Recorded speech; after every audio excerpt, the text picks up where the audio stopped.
ഏവർക്കും നമസ്കാരം. എൻ്റെ പേര് പിള്ളയിൽ പരമേശ്വരൻ നമ്പൂതിരി. ശബരിമല തന്ത്രിയുടെ നിയമനം കോടതി അംഗീകരിച്ചു. ചിങ്ങ മുതൽ പുതിയ തന്ത്രി വരും എന്ന് തീരുമാനമായിട്ടുണ്ട്. ഇവിടെ ഈ തന്ത്രിയെ നിശ്ചയിക്കുന്ന സമയത്ത് അതിനു മുൻപ് തന്നെ നമ്മളെപ്പോലെ ധാരാളം ആൾക്കാർ അദ്ദേഹത്തിന് അതിനുള്ള കഴിവുണ്ടോ എന്ന് പരീക്ഷിച്ചിട്ട് വേണം, അത് ചിന്തിച്ചിട്ട് വേണം തന്ത്രിയെ നിയമിക്കാൻ എന്ന് ആവശ്യപ്പെട്ടു. ആ ആവശ്യത്തിൻ്റെ അടിസ്ഥാനത്തിൽ ദേവസ്വം ബോർഡ് അദ്ദേഹത്തെ നിയമിക്കുന്ന ചുമതല കോടതിയെ ഏൽപ്പിക്കാനായിട്ട് തയ്യാറായി എന്നാണ്. ആ കോടതി അത് വീണ്ടും ദേവസ്വം ബോർഡിനെ തന്നെ ചുമതലപ്പെടുത്തി. ദേവസ്വം ബോർഡ് അദ്ദേഹത്തെ തന്ത്രിയായിട്ട് നിശ്ചയിക്കുകയല്ല ചെയ്തത്. സാധാരണഗതിക്ക് കുടുംബത്തിൽ നിന്ന് ഒരാളുടെ പേര് കൊടുക്കും. ആ പേര് കൊടുത്താൽ അങ്ങേരെ തന്ത്രിയായിട്ട് പ്രഖ്യാപിക്കുന്ന രീതിയാണ് ഇന്നലെ വരെ നടന്നുകൊണ്ടിരുന്നത്. ഇപ്പം ഗുരുവായൂരെ കാര്യം ഞാൻ കഴിഞ്ഞ വീഡിയോയിൽ സൂചിപ്പിച്ചു.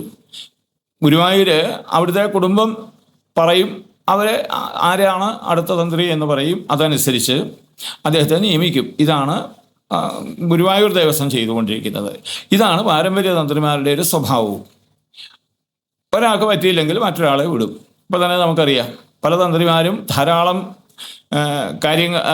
ക്ഷേത്രങ്ങളിലെ തന്ത്രം പിടിച്ചിട്ട് അവിടെയൊന്നും പോകാൻ സമയം കിട്ടാതെ വരുമ്പോൾ ആരെയെങ്കിലുമൊക്കെ പറഞ്ഞു വിടും. അവിടെ ഒരു സമൂഹവും ചോദിക്കുന്നില്ല, നിങ്ങളുടെ കുണ്ടലിനി ശക്തിയും തപശക്തിയും ഒക്കെ കൊടുത്തുവിട്ടതാണോ എന്ന് ഹിന്ദു സമാജത്തിലെ ആരും ചോദിച്ചതായിട്ട് ഞാൻ കണ്ടിട്ടില്ല. എങ്ങനെയെങ്കിലും ഈ കാര്യങ്ങളൊക്കെ ഇങ്ങനെ നടന്നാൽ മതി എന്നുള്ള നിലയിലാണ് പോവുക. അപ്പോൾ ഒരു കാര്യം നമ്മൾ മനസ്സിലാക്കേണ്ടത്, ഈ തരത്തിലാണ് പ്രധാന പുരോഹിതൻ പോകുന്നതെങ്കിൽ അവിടെ വരുന്ന മറ്റു പുരോഹിതന്മാരും മറ്റുള്ളവരും എങ്ങനെയായിരിക്കും? നല്ല തപസ്വികളും അറിവുള്ളവരുമായിട്ടുള്ള കഴിവുറ്റവരുമായിട്ടുള്ള ആൾക്കാർ വേണം തന്ത്രിയാകാൻ. അതുകൊണ്ടാണ് നമ്മുടെ താന്ത്രിക പഠനത്തിൽ 7 വർഷത്തോളം പഠിക്കണം. പഠിച്ചത് കൊണ്ട് തന്ത്രിയാകാൻ പറ്റില്ല, സർട്ടിഫിക്കറ്റ് കിട്ടുമെന്നുള്ളത് മാത്രമേ ഉള്ളൂ. അതുമാത്രമല്ല, ക്ഷേത്രത്തിൻ്റെ നിർമ്മാണം തുടങ്ങി, പ്രതിഷ്ഠകൾ തുടങ്ങി, പിന്നീട് പ്രായശ്ചിത്തങ്ങൾ വരെ അടങ്ങുന്ന, അത് ജ്യോതിഷം ഉൾപ്പെടെ അതുപോലെയുള്ള ധാരാളം ഘടകങ്ങൾ. അതുമാത്രമല്ല, വേദപരിജ്ഞാനം, സൂക്തങ്ങൾ, ഓരോ ദേവതയുടെയും പ്രത്യേക സൂക്തങ്ങൾ, 100-ലധികം സൂക്തങ്ങൾ അവർ പഠിച്ചിരിക്കണം എന്നാണ്. അപ്പോൾ ഈ സൂക്തങ്ങളൊക്കെ ശ്രദ്ധിച്ച് പഠിക്കണം. പഠിക്കുക മാത്രമല്ല, അത് വൃത്തിയായിട്ട് ചൊല്ലണം എന്നുണ്ടെങ്കിൽ നല്ല വിദ്യാഭ്യാസം, സംസ്കൃത വിദ്യാഭ്യാസം ഉണ്ടാവണം. അതുകൊണ്ടാണ് ഒരു തന്ത്രിക്ക് സംസ്കൃത വിദ്യാഭ്യാസം മസ്റ്റായിട്ട് ഉണ്ടാകണം എന്ന് പറയാം. ഇത്തരത്തിലുള്ള ഗുണവിശേഷങ്ങളൊന്നും തന്നെ ഈ തന്ത്രികുമാരനില്ല, രാജീവരുടെ മകനില്ല എന്ന് നമ്മൾ ദേവസ്വം ബോർഡിനെ ബോധ്യപ്പെടുത്തിയിരുന്നു. പക്ഷേ ദേവസ്വം ബോർഡ് അത് മനസ്സിലാക്കിയിട്ട് തിരുവിതാംകൂർ ദേവസ്വം ബോർഡ് ചെയ്തത് എന്താണെന്ന് ചോദിച്ചാൽ, ഇവൻ്റെ കഴിവുകൾ പരിശോധിക്കാൻ വേണ്ടിയിട്ട് 3 തന്ത്രിമാരെ ഏൽപ്പിച്ചു എന്നാണ്. ആ 3 തന്ത്രിമാർ അവരെ ദേവസ്വം ആസ്ഥാനത്ത് വിളിച്ചു വരുത്തി. 11 മണിയോടുകൂടി അവരെ എല്ലാവരും യോഗത്തിന് മുറിയിൽ കയറി. ഏകദേശം 12:30 മണിയായപ്പോഴത്തേക്ക് അവർ പുറത്തിറങ്ങി പത്രങ്ങളോട് പ്രഖ്യാപിച്ചു, ഇവന് കഴിവുണ്ട് എന്ന്. അതിൽ പ്രമുഖനായിരിക്കുന്ന തന്ത്രി അദ്ദേഹം പറയുകയുണ്ടായി. അദ്ദേഹത്തിൻ്റെ പ്രസ്താവന ഞാൻ കണ്ടു. കീഴ്വഴക്കങ്ങളനുസരിച്ചും ശബരിമലയുടെ നന്മയ്ക്ക് വേണ്ടിയിട്ടും ഞങ്ങൾ ഇങ്ങനെ ഒരാളെ തിരഞ്ഞെടുക്കുന്നു എന്ന്. ഒന്ന് ആലോചിച്ച് നോക്കിയേ. കീഴ്വഴക്കം എന്ന് പറഞ്ഞാൽ എന്താ? പാരമ്പര്യ തന്ത്രിമാർ അവർക്ക് ഇഷ്ടമുള്ള ആൾക്കാരെ തന്ത്രിയാക്കി മാറ്റും. അവരുടെ പേര് ഞങ്ങളങ്ങോട്ട് തരും. ഹിന്ദു സമാജം അതങ്ങോട്ട് തോളയിലെടുത്തോണം. ഇതാണ് ഏത് പാരമ്പര്യവും കീഴ്വഴക്കവും. അതനുസരിച്ചാണ് തീരുമാനം ഉണ്ടായത്. ഇവിടെ സംഭവിച്ചത് എന്താണ്? പാരമ്പര്യ തന്ത്രിമാരെ എന്ന് പറഞ്ഞാൽ അച്ഛൻ തന്ത്രിയായാൽ മകൻ തന്ത്രിയാകും എന്നുള്ള, അവന് വിദ്യാഭ്യാസത്തിൻ്റെ ആവശ്യമൊന്നുമില്ല, പഠനത്തിൻ്റെ ആവശ്യമൊന്നുമില്ല, ഒരു പൂജ പഠിച്ചാൽ മാത്രം മതി. ഇപ്പോൾ ഉള്ള തന്ത്രിമാരിൽ ഒരു നല്ല ശതമാനവും ഒരു പൂജ പഠിക്കും, കലശം കഴിക്കാൻ നേരത്ത് ആ കലശക്കുടമൊക്കെ അവിടെ കമത്തി വെക്കും, എന്നിട്ട് അവിടെ ഒരു പൂജ കഴിക്കും. അപ്പോൾ അവരുടെ ചുറ്റുപാട് നിൽക്കുന്ന അവർക്ക് അതിനേക്കാൾ അറിവുള്ളവരാ. അവരെന്ത് ചെയ്യും? ഇത് തിരിച്ചു വെക്കും. ഇപ്പോൾ കഴിഞ്ഞ ദിവസം തന്നെ ഞാൻ പലയിടത്തും പ്രതിഷ്ഠ കണ്ടു. ഈ കുഞ്ഞിൻ്റെ തന്നെ പ്രതിഷ്ഠ കണ്ടു. ഈ ഒരു പൂജയല്ലാതെ വേറൊന്നും ചെയ്യുന്നില്ല. ഒരു പൂജയല്ല. അതല്ല തന്ത്രവിദ്യ. ഇത് നമ്മൾ മനസ്സിലാക്കണം. നവഗ്രഹ പ്രതിഷ്ഠ നടത്തുമ്പോൾ ഓരോന്നും പ്രതിഷ്ഠിക്കുന്നത് ആ കുട്ടിയല്ല പ്രതിഷ്ഠിക്കുന്നത്, മറ്റുള്ളവരാണ് പ്രതിഷ്ഠിക്കുക. അപ്പോൾ ഓരോ വിഗ്രഹങ്ങളും എങ്ങനെയാണ്, എന്ത് മന്ത്രമാണ്, എന്ത് സൂക്തമാണ്, എന്ത് ഭാവത്തിലാണ് പ്രതിഷ്ഠിക്കേണ്ടതെന്നൊക്കെ അറിയണം. ഇതൊക്കെ സാധാരണക്കാർ മനസ്സിലാക്കാൻ വേണ്ടിയിട്ടാണ് ഞാൻ പറഞ്ഞത്. ഈ തരത്തിലുള്ള കഴിവുകളൊന്നുമില്ലാതെ കീഴ്വഴക്കമനുസരിച്ച് ഞങ്ങൾ തീരുമാനിച്ചു തന്ത്രി. അവിടെ ദേവസ്വം ബോർഡിന് പറ്റിയ ഒരൊറ്റ പ്രശ്നം, പ്രമുഖ തന്ത്രിമാരെന്ന് പറയുന്ന ഈ 3 പേരെ ദേവസ്വം ബോർഡ് നല്ല തന്ത്രിമാരാണെന്ന് വിചാരിച്ചു, അത്രയേ ഉള്ളൂ. അവരെ പാരമ്പര്യത്തെ പറ്റി മാത്രമേ അവർ ചിന്തിക്കാറുള്ളൂ എന്ന് മനസ്സിലാക്കണം. അതേസമയത്ത് പാരമ്പര്യമായിട്ടല്ലാത്ത ധാരാളം തന്ത്രിമാർ, ആ താന്ത്രിക വിദ്യ പഠിച്ച ചെറുപ്പക്കാരായിട്ടുള്ള ആൾക്കാർ, മുതിർന്നവരായിട്ടുള്ള ആൾക്കാർ ഇന്ന് കേരളത്തിലുണ്ട്. ഈ വിദ്യാഭ്യാസം നേടിയിട്ടുള്ളവരെ മാറ്റി നിർത്തിക്കൊണ്ട് ഈ വിദ്യാഭ്യാസം ഇല്ലാത്തവരാണ് ഈ തരത്തിൽ ദേവസ്വം ബോർഡിൻ്റെ പല തന്ത്രിമാരും എന്ന് പറയുന്നതിൽ എനിക്ക് ദുഃഖമുണ്ട്. ഇത് തന്നെയാണ് ക്ഷേത്രങ്ങളുടെ നാശത്തിന് കാരണം. ഹിന്ദു സമാജം അത് തിരിച്ചറിയണം.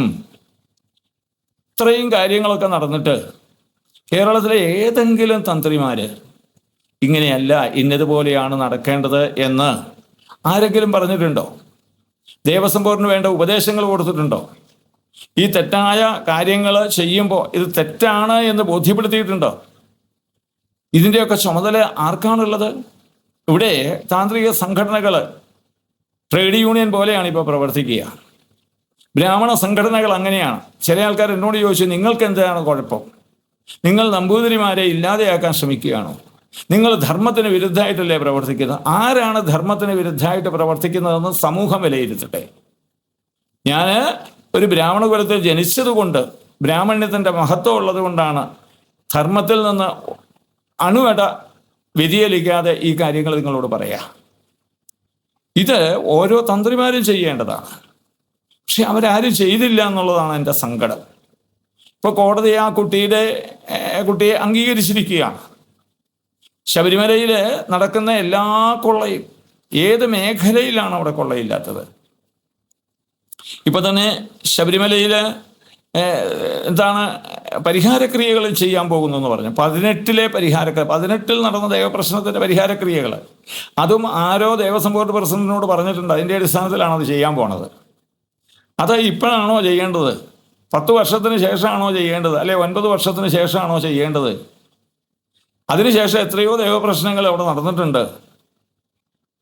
അപ്പോൾ ഇതൊക്കെ നമ്മൾ ചിന്തിക്കാതെ, ക്ഷേത്രത്തെ പറ്റിയോ ക്ഷേത്ര ആചാരങ്ങളെ പറ്റിയോ അറിയാതെ നമ്മൾ മുന്നോട്ട് പോയാൽ അത് വലിയ ദോഷമായിട്ട് ഭവിക്കും. അതാണ് ശബരിമല പോലെയുള്ള ക്ഷേത്രങ്ങൾക്ക് സംഭവിച്ചത്. ഗുരുവായൂർ പോലെയുള്ള ക്ഷേത്രങ്ങൾക്ക് സംഭവിച്ചു കൊണ്ടിരിക്കുന്നത്. കേരളത്തിലെ ഓരോ ക്ഷേത്രങ്ങൾക്ക് സംഭവിച്ചു കൊണ്ടിരിക്കുന്നത്. ഇതിനെപ്പറ്റി ഹിന്ദു സമൂഹം അറിയണം. ഹിന്ദു സംഘടനകൾ, ഞാൻ വിശ്വസിക്കുന്ന വിശ്വ ഹിന്ദു പരിഷത്ത് പോലെ, അതുപോലെ തന്നെ തന്ത്ര വിദ്യാപീഠം പോലെ, ക്ഷേത്ര സംരക്ഷണ സമിതി പോലെയുള്ള ക്ഷേത്രങ്ങളുമായിട്ട് ബന്ധപ്പെട്ട് പ്രവർത്തിക്കുന്ന ഇവരെല്ലാം നിശബ്ദമായിട്ട് ഇതൊക്കെ കണ്ട് സഹിച്ച് നോക്കിക്കൊണ്ടിരിക്കുകയാണ്. എത്രയോ കഴിവുറ്റ തന്ത്രിമാർ കേരളത്തിലുണ്ട്. അവർ മുന്നോട്ട് വരണം. മുന്നോട്ട് വന്ന് ശരിയായത് ഏത് എന്ന് സമൂഹത്തെ അറിയിക്കാനും പ്രവർത്തിക്കാനും തയ്യാറാകണം എന്നുള്ളതാണ് എനിക്ക് നിങ്ങളോട് പറയാനുള്ളത്. ഇത്രയൊക്കെ നടന്നിട്ടും എല്ലാവരും മൗനം ദീക്ഷിക്കുന്നു. അതിൽ പണ്ഡിത ശ്രേഷ്ഠന്മാരെന്ന് വന്ന് പറഞ്ഞവരോ, അവരതിനേക്കാൾ കുഴപ്പം. അപ്പോൾ ഞാൻ പറയുന്നതനുസരിച്ചിട്ടാണെങ്കിൽ ഏതായാലും ഒരു സന്തോഷമുണ്ട്. തന്ത്രിക്ക് കഴിവുണ്ടോ എന്ന് അന്വേഷിക്കണം എന്നൊരു തോന്നൽ നമ്മുടെ ദേവസ്വം ബോർഡിനുണ്ടായി. അതിനു വേണ്ട കാര്യങ്ങൾ നിങ്ങൾ ചെയ്തു എന്നുള്ളതിൽ വളരെയധികം സന്തോഷമുണ്ട്. ഇത്രയധികം നമ്മൾ വിമർശനങ്ങൾ ചെയ്തതിൻ്റെ ഒരു ഗുണം അതാണ്. ഞങ്ങൾ വിടുന്നയാളെ നിങ്ങൾ എടുത്തുകൊള്ളണം എന്നുള്ള ഭാവമുള്ളവർക്ക് നിങ്ങൾക്ക് ഗുണമുണ്ടോ എന്ന ഒരു ചോദ്യമെങ്കിലും ഉണ്ടായി എന്നുള്ളതാണ് അവിടുത്തെ ശുഭോദർക്കമായിട്ടുള്ള കാര്യം. ഇനിയും ദേവസ്വം ബോർഡിന് തയ്യാറുണ്ടെങ്കിൽ, നിങ്ങളുടെ റിക്രൂട്ട്മെൻറ്റ് ബോർഡിന് തയ്യാറുണ്ടെങ്കിൽ, നിങ്ങളുടെ തന്ത്രിമാർക്കെല്ലാവർക്കും ഒരു ടെസ്റ്റ് നടത്തുമ്പോൾ ഞാൻ ഈ പറഞ്ഞ കാര്യങ്ങൾ എത്രമാത്രം അറിയാം എന്ന് നമുക്ക് തെളിയിക്കാൻ സാധിക്കും. അതിന് കഴിവുറ്റ ആൾക്കാരിവിടെ ഉണ്ട്. അവരെ കൊണ്ട് നമുക്ക് ടെസ്റ്റ് ചെയ്യാൻ സാധിക്കും. സംസ്കൃത ഭാഷയ്ക്ക്, അതുപോലെ തന്നെ സൂക്തങ്ങൾ ജപിക്കാനായിട്ടുള്ള കഴിവ്, അതുപോലെ തന്നെ സൂക്തങ്ങൾ അല്ലെങ്കിൽ ക്രിയാഭാഗങ്ങൾ എഴുതാനുള്ള കഴിവ്, അത് പ്രാക്ടിക്കലായിട്ട് ചെയ്യാനുള്ള കഴിവ്, ഇതൊക്കെ പരീക്ഷിക്കേണ്ടതുണ്ട്. ഇതിൽ എത്ര തന്ത്രിമാർ 50% കൂടുതൽ മാർക്ക് വാങ്ങിക്കും, അതനുസരിച്ചിട്ട് വേണം തന്ത്രിമാരെ നിശ്ചയിക്കാൻ. ഇനി അവർക്ക് കഴിവില്ലെങ്കിലോ അതിന് പകരം പഠിച്ച ധാരാളം ആൾക്കാരുണ്ട്, അവരെ ഒന്നുകിൽ തന്ത്രിമാരായിട്ട് നിയമിക്കണം. അതിനുശേഷം ഇവർ പഠിച്ച് പാസ്സായി വരുമ്പോൾ വേണമെങ്കിൽ ട്രഡീഷണലായിട്ട് തന്നെ നിലനിർത്തണമെന്നുണ്ടെങ്കിൽ അവർക്ക് ആ തന്ത്രിസ്ഥാനം കൊടുത്തേക്കണം. ഇത് ചെയ്യാതെ നമ്മുടെ ക്ഷേത്രങ്ങൾ ശുദ്ധമാകുന്നത് ഒന്നില്ല. താന്ത്രിക മേഖല ശുദ്ധമാകാതെ ഒരു കോളേജിലെ പ്രിൻസിപ്പല് വേണ്ടവണ്ണം ഭരിക്കാൻ അറിയാൻ മേലാത്ത ആളാണെങ്കിൽ, സബ്ജക്റ്റ് അറിയാൻ മേലാത്ത ആളാണെങ്കിൽ ആ കോളേജിൻ്റെ അവസ്ഥയെന്ത്, അവിടെ പഠിക്കുന്ന കുട്ടികളുടെ അവസ്ഥയെന്ത്, അവിടുത്തെ അധ്യാപകരുടെ അവസ്ഥയെന്ത്? ഇതാണ് നമ്മുടെ ക്ഷേത്രങ്ങളുടെ അവസ്ഥ. യാതൊരു വിദ്യാഭ്യാസവും ഇല്ലാതെ വരുന്ന തന്ത്രിമാർ ഉണ്ട് എന്നവർ ഭാവിക്കുന്നു. സമൂഹത്തിൻ്റെ മുമ്പിൽ വേഷം കെട്ടുന്നു. ഇത് വേഷം കെട്ടൽ മാത്രമാണ്. ഞാൻ ഈ പറയുന്ന കാര്യം ഇപ്പം ശബരിമലയിൽ തന്നെ മോഹനിലെ മകൻ മഹേഷ് ചെയ്ത കർമ്മങ്ങളും മറ്റു തന്ത്രിമാർ ചെയ്യുന്ന കർമ്മങ്ങളും നമ്മൾ നോക്കിയാൽ മതിയാവും. ഇതൊക്കെ മനസ്സിലാക്കാൻ അറിവുള്ളവർക്ക് വലിയ ബുദ്ധിമുട്ടൊന്നുമില്ല. പക്ഷെ ഇതൊന്നും പറയാതെ ഇത് ശുദ്ധമാക്കണമെന്ന് താല്പര്യമില്ലാത്ത ഒരു ബ്രാഹ്മണ സമൂഹം ഇവിടെയുണ്ട്. അതുപോലെ തന്നെ തന്ത്രി സമൂഹമുണ്ട്. അവരെ ഉണർന്ന് പ്രവർത്തിക്കണം എന്ന് എനിക്ക് പറയേണ്ടതുണ്ട്.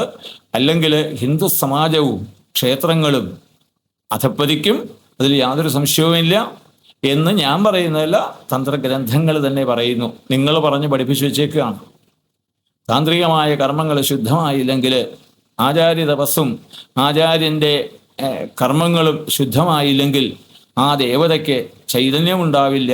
അത് സമൂഹത്തിൻ്റെ നാശത്തിന് കാരണമാകും എന്ന് ഞാനല്ല പറഞ്ഞത്.